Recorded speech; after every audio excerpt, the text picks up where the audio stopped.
Good morning बच्चों। Welcome to Hindi grammar class.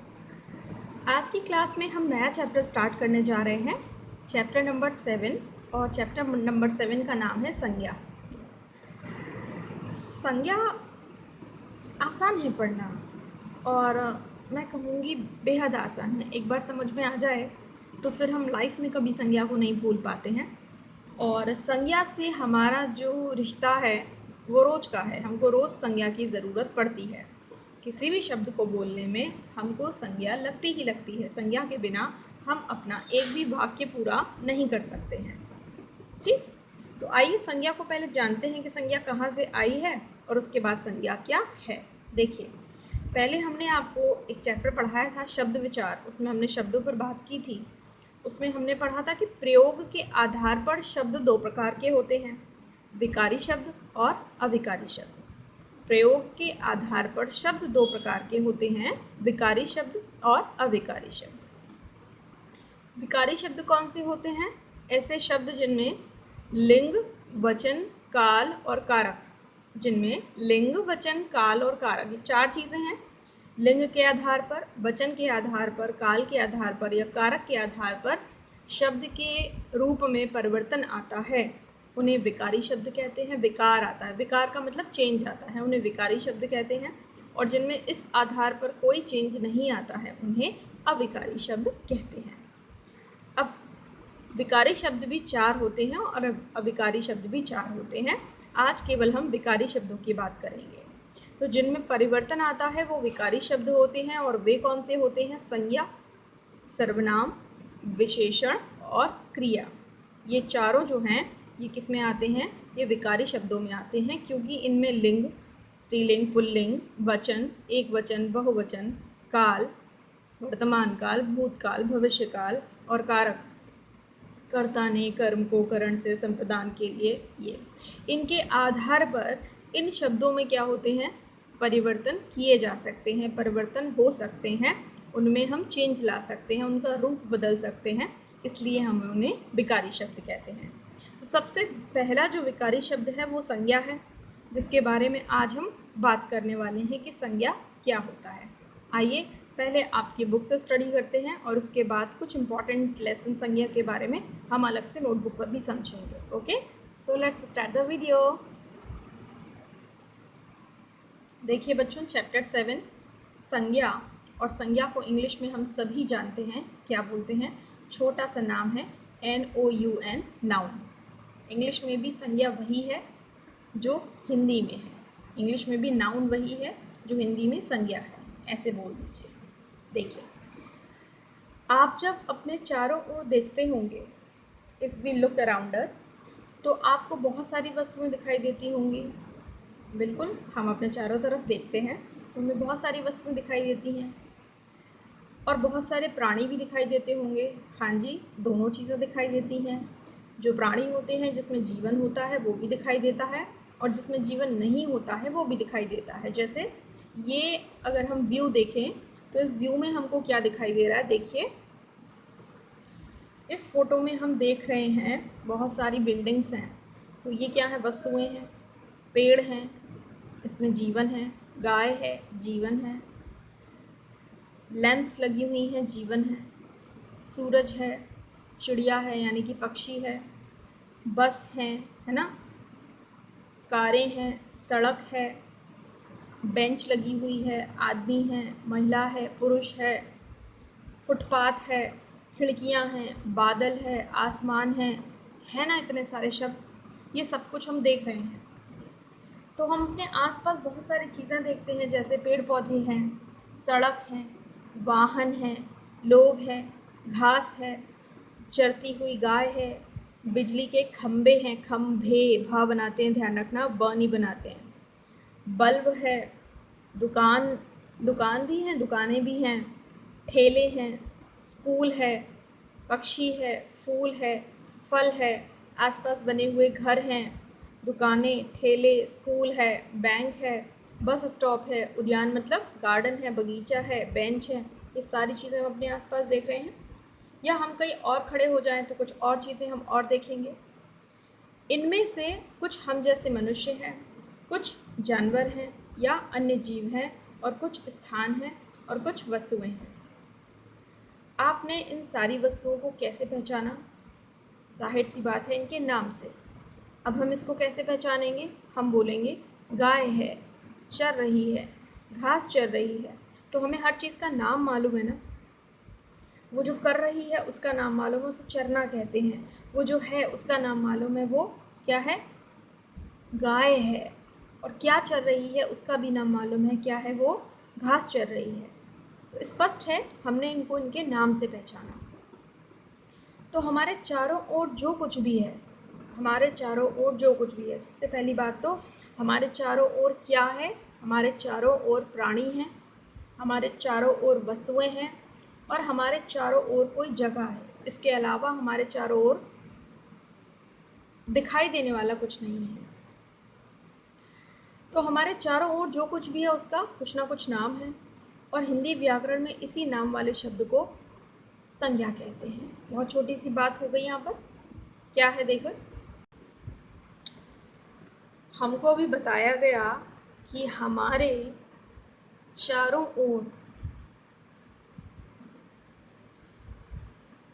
हमारे चारों ओर जो कुछ भी है, हमारे चारों ओर जो कुछ भी है उनके नाम, उनके नाम क्या होते हैं? उनके नाम को हम संज्ञा कहते हैं। संज्ञा को परिभाषित करें तो संज्ञा की सिंपल सी और सीधी सी परिभाषा बनती है कि हमारे चारों ओर जो कुछ भी है उनके नाम को, उनके नाम को क्या कहते हैं? उनके नाम को संज्ञा कहते हैं। इतना क्लियर है? अब हमारे चारों ओर क्या है? हमारे चारों ओर, हमारे चारों ओर क्या है? हमारे चारों ओर दो तरीके की चीज़ें हैं। एक जो दिखाई देती हैं,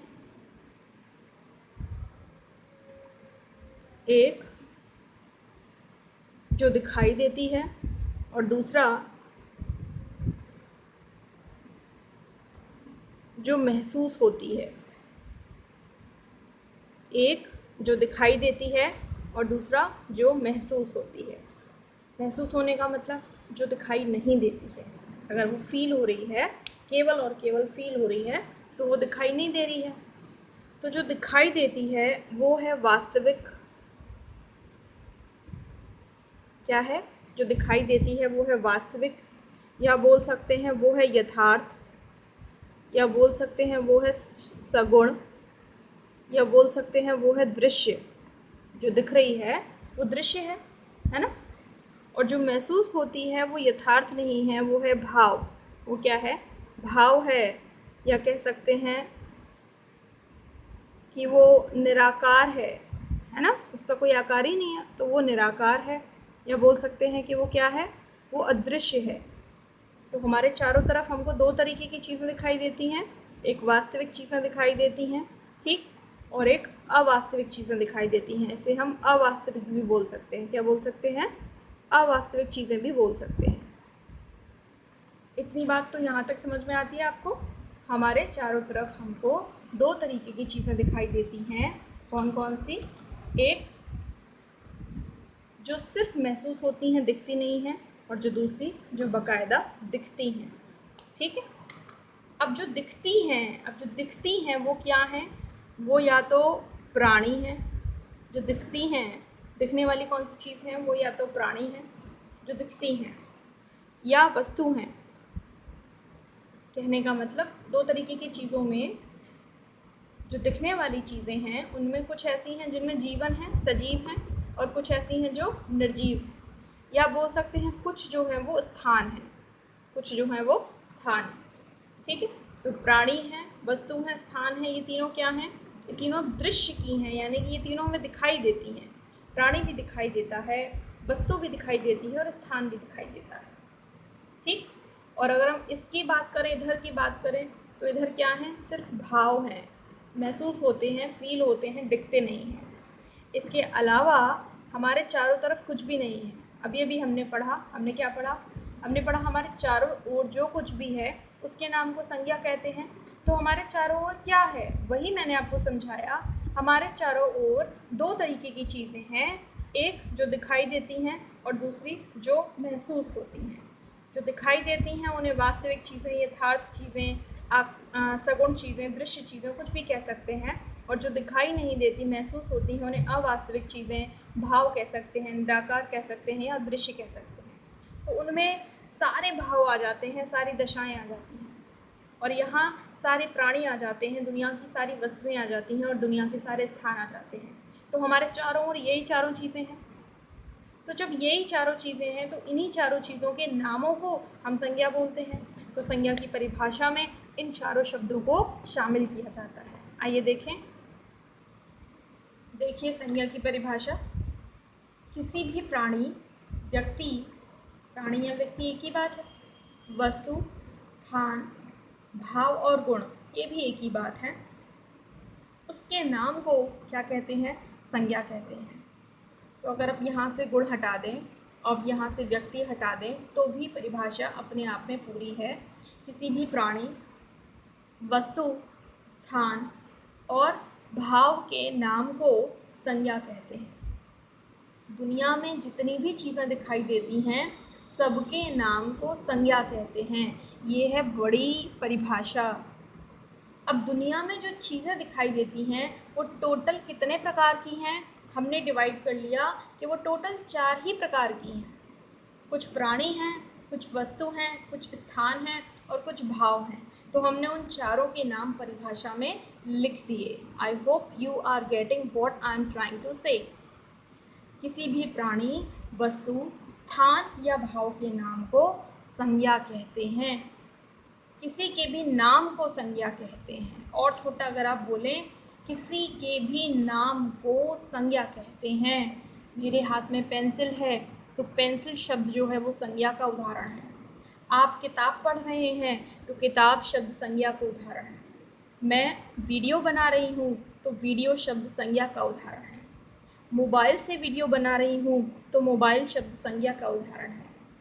आप मोबाइल से पढ़ रहे हैं तो आपके लिए भी मोबाइल संज्ञा का उदाहरण है। आप अपने कानों से सुन रहे हैं तो कान जो है ना वो संज्ञा का उदाहरण है। तो आप जो भी चीज़ें देखें, ये मेरा हाथ है ये संज्ञा है, ये उंगलियां हैं ये संज्ञा है, ये नाखून है ये संज्ञा है। जो चीज़ें आप अपनी आँखों से देख रहे हैं, आँख शब्द वो भी संज्ञा है। मतलब मैंने आपको बताया ना कि आप अपना एक सेंटेंस भी बिना संज्ञा के बोल ही नहीं सकते हैं। आपको संज्ञा लगेगी ही लगेगी। आप कोई भी चीज़ के बारे में बात करेंगे, नाम तो उसका लेंगे ना। बिना नाम के तो चीज़ होना ना होना कोई अर्थ ही नहीं है उसका। तो दुनिया की जितनी भी वस्तुएं हैं, चाहे वो सजीव वस्तुएं हैं, चाहे वो निर्जीव वस्तुएं हैं, चाहे वो निराकार तत्व हैं, निराकार चीज़ें हैं, वो सारी क्या हैं, वो सारी संज्ञाएं हैं। उनके नामों को हम संज्ञा कहते हैं। इतनी बात समझ में आई है आपको? चलिए, ये बात होती है डेफिनेशन की। डेफिनेशन के बाद एग्जाम्पल लिखने होते हैं। तो आप कोई प्राणी का नाम लिख दीजिए, कोई वस्तु का नाम लिख दीजिए, कोई स्थान का नाम लिख दीजिए, कोई भाव का नाम लिख दीजिए। भाव समझ में नहीं आ रहा आपको? तो बच्चा मुझसे बोल रहा है मैम ये भाव क्या होता है, तो मैं आपको समझाती हूँ बच्चों। अगर मैं बोलूँ कलर पेन, तो कलर पेन दिखा सकती हूँ, ये कलर पेन है ना। अगर मैं बोलूँ पेंसिल तो मैं आपको पेंसिल दिखा सकती हूँ, ये पेंसिल है। अगर मैं बोलूँ इरेज़र तो मैं आपको इरेज़र दिखा सकती हूँ, ये इरेज़र है। ठीक। लेकिन अगर मैं बोलूँ खुशी, क्या बोलूँ, खुशी बोलूँ। अगर मैं बोलूँ प्रेम, अगर मैं बोलूँ दुख, अगर मैं बोलूँ करुणा, अगर मैं बोलूँ दया, तो बताइए मैं आपको यहाँ पर खुशी के रूप में क्या दिखाऊँ, दया के रूप में क्या दिखाऊँ, प्रेम के रूप में क्या दिखाऊँ, करुणा के रूप में क्या दिखाऊँ, गरीबी के रूप में क्या दिखाऊँ, लंबाई के रूप में क्या दिखाऊँ। अगर मैं बोलूँ लंबाई, क्या दिखाऊँ मैं यहाँ पर लंबाई के लिए? मैं आपको अगर ये दिखाऊँगी ना कि ये लंबी है, तो मैं आपको लंबाई नहीं दिखा रही हूँ, मैं आपको पेंसिल दिखा रही हूँ। बात समझने की कोशिश करो। मैं आपको वस्तु दिखा रही हूँ, है ना, मैं लंबाई नहीं दिखा रही हूँ। ठीक है। अगर मैं बोलूँ कि ये जो है ये मोबाइल का चार्जर है, ठीक, और ये दुखी है ना, तो मैं इसका दुख नहीं दिखा रही हूँ आपको, मैं आपको ऑब्जेक्ट दिखा रही हूँ, मैं चार्जर दिखा रही हूँ आपको। तो भाव क्या है? भाव अदृश्य है ना, भाव आप देख नहीं सकते हो, है ना, भाव वास्तविक नहीं है, अवास्तविक है, क्योंकि वो सिर्फ महसूस कर सकते हो, फील कर सकते हो, उसको देख नहीं सकते ना, तो उसको भाव कहते हैं। ऐसी कोई चीज़ भाव है, ऐसा कोई शब्द भाव है जो आपको दिखाई नहीं पड़ रहा है, जिसका कोई आकार नहीं है, जो सिर्फ और सिर्फ आप क्या कर रहे हो, फील कर रहे हो, उसको हम क्या बोलते हैं, उसको हम संज्ञा बोलते हैं। Is that clear now?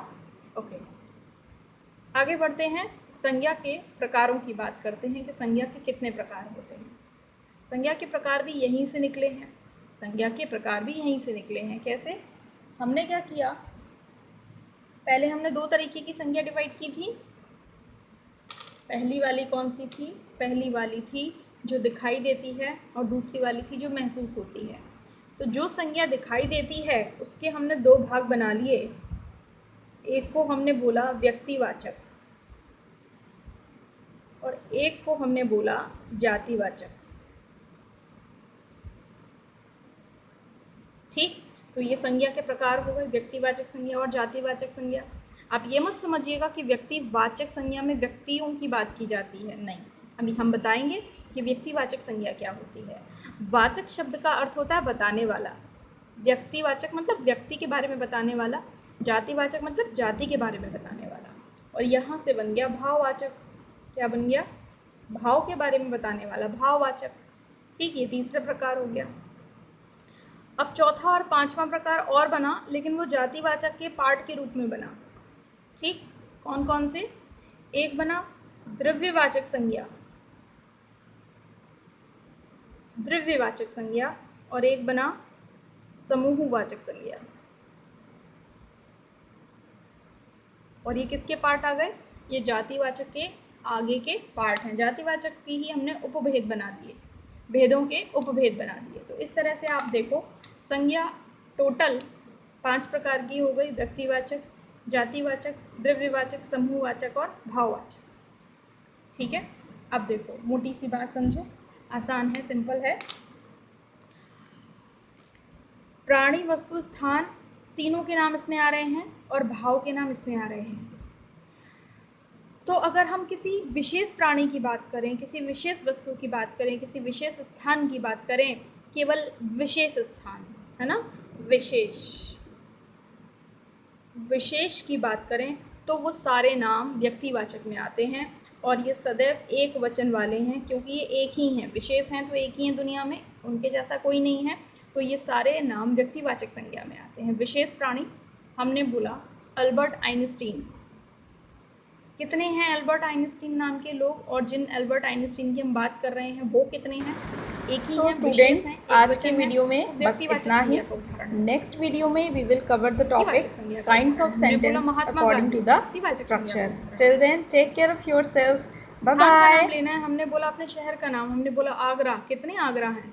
एक ही तो आगरा है ना, तो व्यक्तिवाचक संज्ञा का उदाहरण है। हमने बोला ताजमहल, वस्तु में आएगी ना ताजमहल, कितने ताजमहल हैं? एक ही है ना, तो व्यक्तिवाचक संज्ञा का उदाहरण है। तो अगर कोई शब्द एक वचन में हमेशा है और वो विशेष नाम है किसी प्राणी का, किसी वस्तु का, किसी स्थान का, तो वो व्यक्तिवाचक संज्ञा है। और अगर वो विशेष नहीं है, वो पूरी जाति के लिए इस्तेमाल हो रहा है, वर्ग के लिए इस्तेमाल हो रहा है, और बहुवचन में भी बनाया जा सकता है, उसका बहुवचन भी बनाया जा सकता है, तो वो जातिवाचक संज्ञा है। आप उसका बहुवचन बना सकते हो तो वो जातिवाचक संज्ञा है। जैसे बोला हमने इंसान, इंसान कोई एक विशेष इंसान नहीं, सारे इंसान, यानी कि पूरी इंसानों की जाति। और आप उसका बहुवचन भी बना सकते हैं, इंसानों। क्या बना सकते हैं? आप उसका बहुवचन भी बना सकते हैं, इंसानों बोल सकते हैं। ठीक, महिला, पूरी महिला जाति की बात हो रही है और आप बहुवचन बना सकते हैं महिलाओं। तो पूरी जाति की जहाँ बात हो, आप बोलते हैं जानवर, पशु, ये पूरी जाति के लिए बात कर रहे हैं। आप बोलते हैं गधा, तो ये गधा पूरी सारे गधों के लिए रिप्रेजेंट हो रहा है, सारा गधा वर्ग के लिए। आप बोलते हैं शेर, सभी शेरों के लिए रिप्रेजेंट हो रहा है ये शब्द। किसी एक विशेष शेर की बात नहीं कर रहे, किसी एक विशेष गधे की बात नहीं कर रहे हैं, किसी एक विशेष कुत्ते की बात नहीं कर रहे हैं, किसी एक विशेष बिल्ली की बात नहीं कर रहे हैं। ये पूरी जातियों के लिए शब्द इस्तेमाल हो रहे हैं और इनके बहुवचन भी बनाए जा सकते हैं। तो जो हमेशा एक वचन में रहते हैं, सदा एक वचन वाले शब्द हैं, वो व्यक्तिवाचक संज्ञाओं के उदाहरण हैं, और जिनके बहुवचन बनाए जा सकते हैं वो जातिवाचक संज्ञाओं के उदाहरण हैं। द्रव्यवाचक संज्ञा में आते हैं सारे पदार्थ जैसे सोना, चांदी, लोहा, तांबा, ये सब पदार्थ हैं। ये सारी उस तरीके की चीज़ें हैं जो कह सकते हैं जो वस्तु के अंतर्गत आती हैं, बट पूरी जाति के लिए डिनोट होती हैं, कोई एक विशेष व्यक्ति के लिए नहीं डिनोट होती। तो हमने जाति के ही उपभेद बनाने में जो सारी पदार्थ वाली चीज़ें हैं, है ना, मैटर वाली चीज़ें हैं, उन्हें अलग कर लिया है। क्या कर लिया है? उन्हें अलग कर लिया है। हम बोलते हैं पानी, पानी एक द्रव्य है, पदार्थ है, तो पदार्थवाचक संज्ञा हमने एक अलग बना दी। अब समूहवाचक संज्ञा ऐसी होती हैं जो समूह से बनती हैं पूरे। जैसे हमने बोला कक्षा, अब ना तो जो रूम है वो कक्षा है और ना ही बच्चे हैं वो कक्षा है। एक रूम में बहुत सारे बच्चे बैठे हुए हैं, टीचर पढ़ा रहा है, तो आप उसको बोलेंगे कक्षा।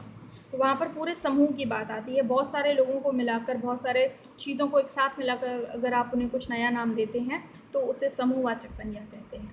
आपने बोला सेना, अब सेना क्या है? किसी एक आदमी को आप सेना नहीं बोल सकते हो। जब बहुत सारे सोल्जर्स होंगे, बहुत सारे सैनिक आपके सामने होंगे, तब आप बोलोगे कि सेना है। तो ये समूहवाचक संज्ञा है जो पूरे वर्ग के लिए है।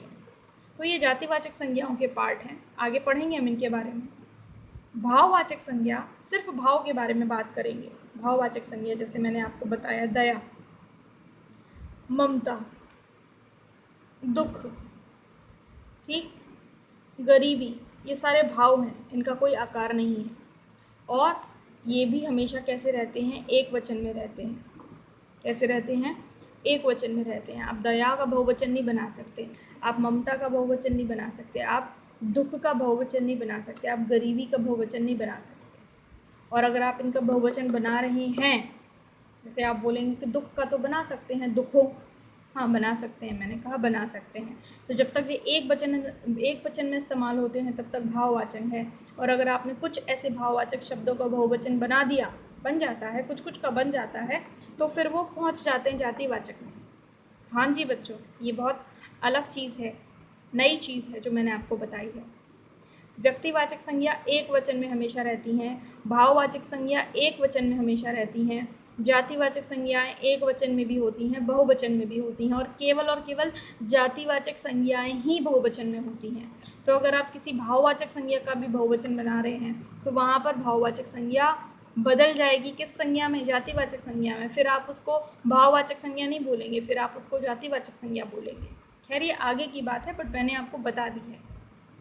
तो आगे से कभी भी कंफ्यूज होने की ज़रूरत नहीं है कि ये व्यक्तिवाचक संज्ञा है, ये जातिवाचक संज्ञा। आपके जेहन में कोई सा भी शब्द आए, आप सोचें आसमान क्या है, आप सोचें हवा क्या है, आप सोचें बादल क्या है, आप उसके बाद ये सोचिए कि क्या आप इनका बहुवचन बना सकते हैं? बादल का बहुवचन बना सकते हैं, जातिवाचक संज्ञा है। नहीं बना सकते हैं, व्यक्तिवाचक संज्ञा होगी या भाववाचक संज्ञा होगी।